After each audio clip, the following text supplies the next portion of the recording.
knows that water is essential to life and life would be impossible without it, so why do we take it for granted so much?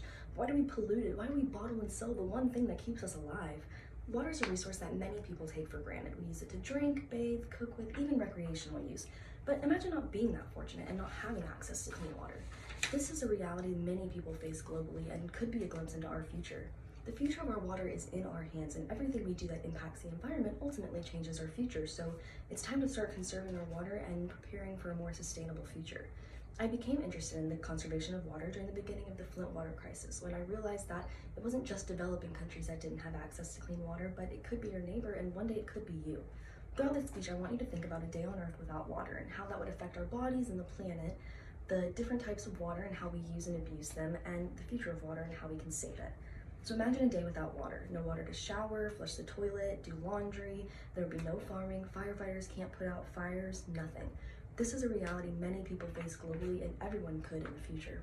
As most of you probably know, the Earth is 70% of the Earth's surface is water, but 97% of that is too salty for human use, and 2% of that is locked up in glaciers and ice caps. So that leaves us with a mere 1% to sustain all of life forever. Think of it this way: if you were to put all the water in the world into a gallon jug, only less than 1 teaspoon of that would be available to us. Most of us learned as young children that food and water are the most important resources to keep you alive, and caretakers usually do a pretty good job of keeping you fed and hydrated, but once it becomes your own responsibility, it can be a little easy to overlook. A study by Nutrition Reviews Washington shows that even mild dehydration in healthy adults can impair cognitive functions such as concentration, alertness, and short-term memory. Some symptoms of clinical dehydration are low intravascular water content, impaired functioning or confusion, and loss of water from tissue. Not only is water important to keep us alive and our organs functioning properly, but it also keeps the earth alive and nurtured. Like I previously mentioned, the ocean is 70% of the Earth's surface and 97% of our water availability, so it plays a giant role in the global water cycle. The water cycle is important for purifying water and regulating weather patterns, so without it, we would run out of clean water, which, as we know, is essential to life. More than 3/4 of the global water cycle consists of the rainfall and evaporation between the ocean and the atmosphere. Without it, we would have no weather, no plants, no rivers, and many treasures buried below the surface would never be discovered because of lack of erosion and runoff. So now that you know how important water is in general, it's time to talk about the different types of water and how they're harmful or beneficial.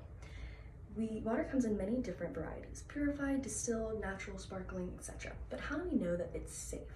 Easy. We listen to the government and scientists and hope that the laws they've put in place are being upheld and honored. The Safe Drinking Water Act is a federally law that requires the Environmental Protection Agency to set a max contaminant level for copper, lead, and over 90 other compounds to make sure we have a safe amount of chemicals in our water. But how do we know that these standards are strict enough, and how do we know we're even regulating the right substances? But these standards are put in place because if you were to drink water straight from the earth, it could give you a multitude of different diseases or even result in death. The water could have come in contact with human garbage or waste on its journey and potentially infect you. So, as a general rule, just don't drink water if you don't know its contents. Another form that water comes in that's quite controversial is bottled. Is it okay to bottle and sell the most important source of life in order to uphold the capitalist agenda? Is it okay for water to be sold in places that have access to clean water and not given to communities with little to no access? Ultimately, is bottled water beneficial or just convenient? Unfortunately, though, that convenience comes at a pretty hefty price. According to the New York Times, quote, "In New York City, an 8-ounce glass of tap water costs 5/1000th of a cent. 8 glasses a day comes to $1.46 per year. But that same amount of bottled water can cost more than $1,400 a year," end quote. Not only is bottled water an expense for you, but it's also at the expense of the environment. Bottled water has an extremely harmful carbon footprint. It takes approximately 17 million barrels of oil annually to produce, and after the production, 86% of bottles end up in garbage or litter rather than recycling, and about 38 billion bottles end up in landfills yearly where they can remain intact for up to 1,000 years. So next time, instead of purchasing a bottle of water, try using a reusable water bottle and donating that water to communities without access to clean water. So now we've discussed a little bit about the current state of our water, let's talk about the future.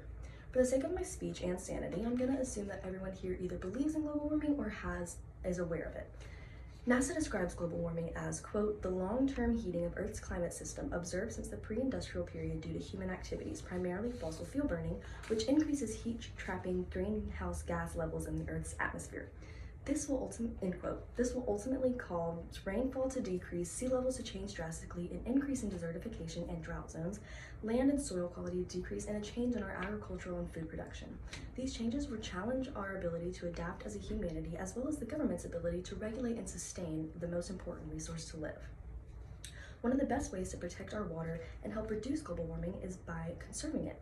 One way to do that is by reusing local water instead of importing it, as well as community-based changes. For example, the LA Department of Water implemented a free low-flush toilet replacement, which dropped their water consumption to the same amount that it was 45 years ago, which is remarkable.